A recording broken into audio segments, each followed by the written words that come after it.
Top 2 early stage AI altcoins. These two AI projects are sitting in the perfect spot as the AI bubble is just beginning. Welcome to the Bean Pod. This is your place for all things stocks and crypto. From beginner tips to expert picks.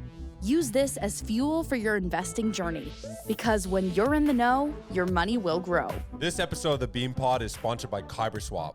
KyberSwap is a DEX and DEX aggregator which is built to facilitate all your DeFi needs in one single platform. Fast, cheap, and safe. User experience is KyberSwap's sole focus to make everyone's life better in DeFi.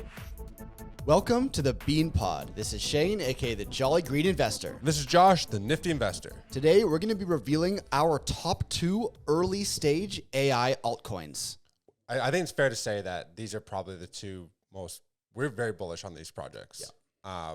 There's the fact that regulations coming down the pipeline in terms of what's happening right now in the news as it pertains to the EU being the first area of the world who's actually putting forth AI regulation. And although they don't specifically state these projects, they pretty much say exactly what these projects are doing. Yeah, for sure. So, I mean, as you said, this is we're still in the early stages of the AI bubble. And back in December and January, when we made a few episodes about top AI altcoins, we basically identified a bunch of cool looking projects in AI that we thought were very similar to the narrative, which at that point was really just like ChatGPT. Yeah. So we talked about a few projects. It was very early stage. We did as much research as we could at the time. It was kind of the Wild West. Now, as we've seen the AI narrative around the world develop, we're seeing the direction it's moving. And it's moving from being the Wild West into it's starting to be regulated. And as you just said, Europe has put down the first regulation bill. So we're starting to see the way that the AI narrative is going. And it's going to be going in the direction of regulation, putting in some laws, and the projects that are positioned to work with this whole narrative as opposed to against it, they're in the catbird seat. And that's why we like these two projects that we're going to talk about today. Yeah, the whole ChatGPT thing in the past was almost like monkey pictures for NFTs. It was very like a very consumer-facing product. Like, oh my God, this is so unique. This is so unique. So those type of projects tend to do well, like the Vio and the Alley and all that stuff. Yeah. However, AI is now, as we start to unfold and discover more about it, it's a lot bigger, and there's a huge problem that persists if it's not tackled properly, and if the right regulations are not put into place, and if the right there's projects out there that are help facilitating to ensure the safety of everyone moving forward. Because as Elon Musk says, this is like one of the most dangerous things that the human race has ever seen. He's more afraid of AI than he is of nuclear weapons. Yeah, I mean, you can see the headlines coming out everywhere. Elon Musk has been talking about AI regulation a ton. We even saw this AI pioneer, Geoffrey Hinton, resign from Google so he can speak more freely about the dangers of advanced artificial intelligence and machine learnings. And this is one of the godfathers of AI itself. Someone like that, who's basically, this is like his baby. He steps down from his position in AI at Google so that he can warn the world about it. You know that he knows what's coming. And governments are starting, they're notoriously slow movers, governments, but they're starting to catch on. So we've seen Europe, as we just said. EU lawmakers just passed a landmark artificial intelligence regulation bill this week, which proposes that generative AI systems, such as ChatGPT, they have to be reviewed before commercial release. And it also required developers to submit their models and systems for review before releasing them commercially. So this is the kind of the first foundation building block for what is going to be AI regulation moving forward. And we're going to see the US, Canada, China, the world, they're all going to be following suit in a timely manner about this one way, the first way of regulating AI, which is reviewing the systems before they're launched and also reviewing the data that is going into building the machine learning systems. And the two projects we're talking about today are building very, very closely in that narrative. Yeah. So my biggest concern is with this revolutionary tech is, do we want it to be in the hands of giant corporations that have time and time again proven that they're not really in it for us? They're more in it for, selling our data. So there's the privacy concerns. It's the fact that they can control the narratives. If you try to search something on Google, the hand that Facebook had in the elections with Russia back in 2016. The Twitter files in terms of, another social media giant that was blocking important information. So do we really want to have AI technology strictly in their hands? And if it does end up going that way, wouldn't it be great to have the transparency to see exactly what their intentions are with this new technology, and that's artificial intelligence? Exactly. And, if you're a fan of this channel, you know what Josh and I are all about. We're all about getting in on projects before the narrative hits the mainstream. And yes, we just saw Europe drop this AI bill. But when the US does it, that's when it's really going to start to hit home. So we've already seen Elon Musk met with the Senate Majority Leader Charles Schumer, and they're talking about AI regulation. So it's in the pipeline. We know it's going to happen, and we're reading between the lines as we always do. We're identifying the 2 AI projects that are most perfectly positioned to ride the AI regulation narrative when it hits mainstream, when it's on Time Magazine, New York Times. That's when we're going to see the AI regulation really sweep into and, spill into crypto and stocks and all that kind of stuff. But that's why we're early to the narrative again, and these 2 projects are the ones that you need to look at right in this narrative. And here's the thing. I think, it's very easy for all of us to get so caught up. We use the word project or the word altcoin. It's important to realize that these are tech companies. These are software companies. These altcoins that we're discussing, these projects, can actually be utilized for all of AI, Web 2 and Web 3. Right. It's the exact same software. That's what these projects are doing. They're software companies. So I think if you view it from like maybe an early stage Google that you're investing in, or an early stage Amazon that you're getting into, something like that, that's what makes these projects so unique. Yeah, so sure. So I think it's just important. I wanted to kind of highlight the fact that they're not just altcoins. 100%. Yeah, there's a real company behind them, and it's useful for Web 2 and Web 3. So I read a bit of the UK's AI Act. So this is the world's first rules on artificial intelligence. And they focus on making sure that it's overseen by the people, it's safe, it's transparent, it's traceable, non-discriminatory, and environmentally friendly. So they say a lot of, so here's just like a really small paragraph about what they're trying to do. They're just trying to ensure that the AI systems placed on the union market that when they're used, they're safe for everybody. There's no backdoors, there's nothing that's going to harm the people. The other thing that was really interesting is the fact that they're looking for safe and trustworthy AI applications. They want to ensure that when it is put into place, how trustworthy is it? What's the data saying? What's the coding saying? So I find that was really interesting, and that's why we said that these 2 projects are sitting right in the middle of everything that's occurring at the moment. Yeah, for sure. Now, that trustworthy word, that's a key one, right? Yeah. So I think that's a good segue to talk about the first project that I think we agree sits right perfectly in this AI narrative of regulation, which is OraiChain. So if you're a fan of the channel, Twitter, TikTok, Discord, you've seen us talk about OraiChain over the past couple of months. It's become basically our favorite AI project. Not for, we didn't just pick it at random. It's because OraiChain is specifically working on these trustworthy proofs to help AI projects get regulated. And I think we've really been leaning into this narrative. But before we dig into OraiChain and the whole trustworthy regulation, that part of it, I just want to mention that I don't think a lot of people really realize how big the OraiChain project is. Oh, yeah. And that it's its own AI-based layer 1 blockchain, which is now starting to have its own native AI-based layer 1 projects launching in the layer 1 blockchain like OraiChain. It also has its own DEX, its own wallet, staking features. It's an AI oracle. Like OraiChain has a whole ecosystem of AI products. But for today's episode, I think it's good that we focus on the trustworthy proofs, the AI proofs, and the whole regulation side of it. Yeah. So this is the world's first and only layer 1. It's AI powered. It's a hybrid optimistic ZK rollup layer. How often do you get a chance to identify a layer 1? Look at like Solana. That is, in my opinion, pretty junky. Yeah. The market cap that it has. This is a layer 1 that is the building blocks for AI. Mm-hmm. For trustworthy, verifiable, transparent proofs as outlined in the world's first AI Act. Makes sense to me. So Tron has already made Orai its official AI partner, which is absolutely massive. They have $100 million development fund for this.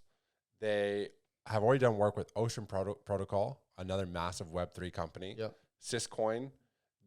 so I didn't know this at the time until doing research for this episode, but they were also produced the first ever verifiable random functions on Avalanche. Interesting. Which is also quite interesting.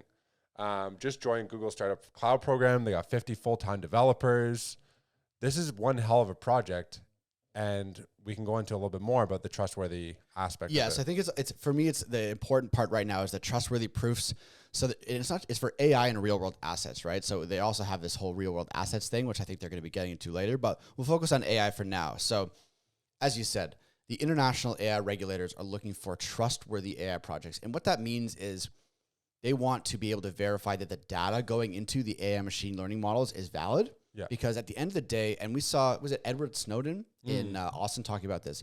He said at the end of the day, the machine from the machine learning is only as good as the data that builds it.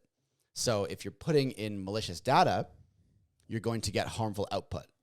So what OraiChain is built this entire system for validating the data that goes into it, and also by nature then preventing harmful output. So there is this graphic that I pulled from the website, which we'll have up if you're watching the YouTube episode, but it basically shows you like a plot chart of how it all works. So you have basically what they call a black box AI model. And it's a black box because, like airplanes, no one knows what's in it. And the funny thing is about AI is sometimes not even the developers, like the developers of ChatGPT, OpenAI, they're like, how does it work? I don't know. It could kill us. Yeah, we don't know. Yeah. So that's why it's a black box. So they OraiChain takes what they call a black box AI model, and then they use crowdsourced testing data, randomized test cases, then they run it through their own verification scripts and their nodes and their whole kind of basically the trustworthy proofs AI system they've built. And then it shows if the harmful AI output will be generated, and it blocks it, and it basically gives it a certification or not. So this is something that it sounds like almost every AI project is going to need to go through before it gets verified and before it can be released commercially. So they've built the system. The regulators are just acting now as they have, but OraiChain has been building this for years. Yeah. They're in the catbird seat here, and I think it's perfect. You talked about the data and the fact that this is an AI oracle. So you can think of it as like a chain link, but for AI specifically. Right. Everybody loves chain link, or most people do. But the fact that, even if you look at chain links, market cap and what OraiChain's market cap looks like. Yeah.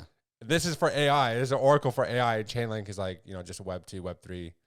But so like just from that, then there's also the interoperability aspect of it all, and the amount of different projects that we building from OraiChain, the fact that OraiChain can actually attach itself to all these other projects, like we have seen with Syscoin, Ocean, Tron, Avalanche. So this is going to start sitting at the hub of all the different projects. So I found this really, really interesting. OraiChain network will be interoperable, a standout feature of OraiChain's roadmap. So they're building this. Once developed, OraiChain will allow easy and scalable platform adoption through bridges to the most popular blockchain networks, allowing OraiChain to support more decentralized applications. So then you can start to think of OraiChain as like a quant. So not only is this like a chain link, but it's also a quant for AI as well. Yeah. Again, another massive play that's out there. Yeah. So Chainlink and Quant have maybe market caps for like 1 billion, 2 billion, something like that. OraiChain's sitting around 50 million. Yeah. Yeah, it's interesting. And maybe just before we started recording this episode, you went on a brief discussion about the AI bubbles. Talk about that a little bit, because it's interesting just for people to know where we are in the context of where people are going to say, oh, AI projects all pumped. They're all going to dump now. But if you compare it to, you said like gold and all that kind of stuff. Yeah, so it's like the Bank of America came out with like this little graph. We'll try to get up on for the YouTube as well.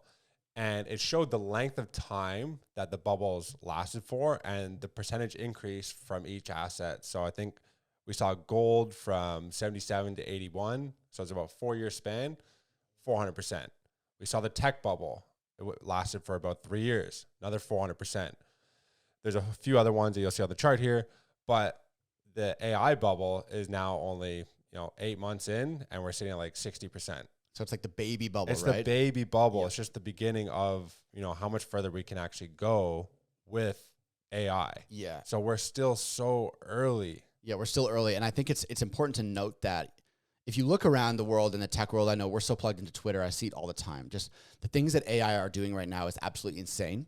And the stock market has seen a little bit of an AI boom, but I think all investment experts agree the real AI blow off top hyper investment craze is yet to come. here's what's going to happen with the OraiChain.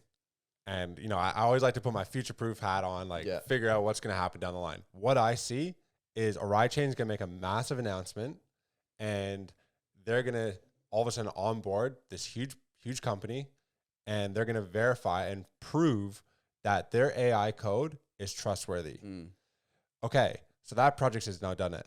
Are you really going to, so when another company comes out or another project comes out and they haven't, they're going to be forced to. They're going to have to start. Well, this company's already proved it. You think you're just going to all of a sudden start using other AI models that haven't actually demonstrated that they've passed an audit, that they're safe? They're going to have to start using OraiChain. And once it, you know, that's going to be a snowball effect. It's 100% snowball effect, and we've seen the bills are already starting to pass around the world. So yeah, I think there's so many things going for OraiChain. That's why we started to talk about it so much. So I think keep OraiChain at the top of your watch list for AI projects, because the regulation, they're right there in the regulation, and this is the way that whole industry is moving. And I'm staking on my OraiChain right now I think I'm receiving 27%. Yep. For how much I've staked, if I do it for the year, I'm getting $5,000. Yeah. Hey, pretty fucking good. For sure. So yeah, I think we love OraiChain, as you know, but there's also a second AI project that fits into regulation and kind of the democratization of AI in a different way. It's a project that we really haven't talked about as much, but that's why we felt it was important to highlight it kind of at the end of the episode today. And that's called BitTensor. So BitTensor works in you put it very beautifully at the start of the episode. Not only do we want AI to be transparent and regulated in that way so that it's not harmful for the world, but we also want it to be democratized and decentralized so that it's not just mega corporations like Google and IBM and Microsoft or governments that are able to access and harness the power of AI. We want everyone to be able to do it. And because it can be quite expensive, we need projects like BitTensor to come in and make it easily accessible for everyone. Absolutely. So you can visualize BitTensor as an open sourced OpenAI, because OpenAI they claim to be open source, but they're really not, as Elon Musk has come out and said. So basically this is a peer-to-peer network where AI models can be trained and developed in a decentralized manner, so they're all shared with one another and the models can learn off of each other, and everybody gains access to these models and can have their input. What's going to happen with this one, I can foresee, and the moat that it's developing is that centralized companies are not going to have the computing power necessary to run these models, especially with how expensive it is. You're going to need many computers working around the world and having all that capacity generating these models to allow them to so right now, maybe this BitTensor is a little bit lagging behind the big companies like whatever Google's trying to do or OpenAI. However, once the snowball effect starts to occur and more people start putting their computing power into this, because it's like a mining for Bitcoin, this is going to start to exponentially surpass because of all the computing power that's going to come into it. Yeah. And then the centralized companies are not going to be able to keep up with how fast this thing's going to start learning. Yeah, it's pretty interesting when you really dive into the technology behind BitTensor. So like at the root of it, the problem they're solving is that AI is inefficient and incredibly expensive, as it is right now. And as I was saying, with technology, if that's expensive, you don't want it to just fall into the hands of corporations and governments because they're the only ones that can afford it. So a little figure here. Google spends 75% of their electrical costs right now on machine learning. $12 million per hour to run something like ChatGPT or their Bard or whatever. Yeah, it's crazy. That's, no one can afford that. No. So obviously as technology grows and becomes more mainstream, the costs do go down. But to run it at the scale that's needed for these massive programs, only the big guys are going to be able to afford this because they're the only ones that have access to the money for these operations or to be anywhere near profitable, right? So when you have something like BitTensor that comes in, they're building this open source protocol that anyone can tap into. It's doing all these machine learning and stuff for you, so you don't have to spend $12 million an hour to train. And the thing about AI models is they always need to be retrained, right? GPT-2, GPT-3, GPT-4, blah, blah, blah. But with BitTensor's model, it doesn't necessarily, it's kind of always retraining itself. So you don't always need to pay for that retraining. So if you're a software developer that's building an AI program, you don't have to retrain it every 6-12 months. If you're using the BitTensor open source protocol, it's kind of doing that on its own, gradually, step by step. So it's really democratizing access to AI, which is one reason I love it. So this is very similar in the fact to Bitcoin that there's 21 million tokens that will be available, and it has its halvings and all this stuff, which a lot of people are really optimistic for. So with this, the mining rewards depend on how good the AI models are. So I found that really unique. Energy consumption. Here's where it also separates. So although it has some similarities to Bitcoin, I found this to be really interesting. So Bitcoin miners are rewarded for each block, but think about all the wasted energy that's utilized from all the people who are attempting to mine Bitcoin. So they might put all this energy in, using up all this consumption, and then they don't get the block. So where does all that power go? Well, it's wasted. Yep. With BitTensor, it takes all that extra energy and it uses it to develop and train the machine learning AI models on the network. Yeah, it's really interesting. So it's really like eco-friendly as well. And the coin TAO is actually built into the entire ecosystem. So any company that wants to use it to gain access to the system has to pay someone in TAO. So it's not just like a governance token, right? So the token actually has utility, which we always like, and that's gaining full capacity to the network, right? Gaining access. One of the co-founders, he put it kind of beautifully. He called it a continuous machine learning library that's accessible for everyone in a truly decentralized manner and will accelerate the adoption of AI. And I really like that because not only will the small fish and small players, like if me and you wanted to build an AI app, not only could we get access to that using BitTensor, but eventually, as you said, when it gets big enough, the big companies will be forced to start to use BitTensor in theory, if it all works out as they say it will. So I think the use case here is strong. It fits alongside OraiChain in terms of regulation, democratization, and decentralization of AI. And yeah, it's a relatively new token, so there's not a ton of people talking about it. By the way, if you are interested in looking at OraiChain, the token is Orai or BitTensor TAO. We use BitGet to buy and stake and hold a lot of these. Well, staking is done off for OraiChain. Yeah, I do it on O-Wallet, and then on the OraiChain website. Yeah. But for buying and selling, yeah, we use BitGet. It has all these tokens that we talk about. The thing about BitTensor TAO is it's not actually on a lot of exchanges. No, it's not. Only on like two or three exchanges. Mexi and BitGet. So that's one of the reasons that we've switched all of our funds, off of Binance and stuff to BitGet, because it actually has access to small cap gems like Orai and BitTensor. So if you do want to check out the exchange that Josh and I use, it is BitGet, and our referral link is in the description, which gets you like a deposit bonus and saves you money on fees. So yeah, which worth checking out. Yeah, I mean, look, BitTensor, its own chain. No pre-mine, no venture capitalists. It fits the aspect of the dangers associated with AI regulations, with AI and how dangerous it can be. So having that open source, not having a Google or a Facebook controlling what the AI models are supposed to do. And then we have OraiChain, which sits at the center of AI regulation in terms of companies, projects, anything that's Web 2 or Web 3, proving what they're doing with this data and with these models. Yeah, I would say BitTensor and OraiChain specifically are the only two projects and altcoins that I'm going to be continuing to stack and hold through the bear market, into the next bull market, and into the next AI bubble. Because, just for the reasons we outlined today, it seems like a no-brainer to me. It is, for sure. Hey, if you guys like this episode, make sure to smash the like button, leave some comments, let us know. Maybe there's some other AI projects that you like, and then tune into the next episode. Because that one is going to be a banger.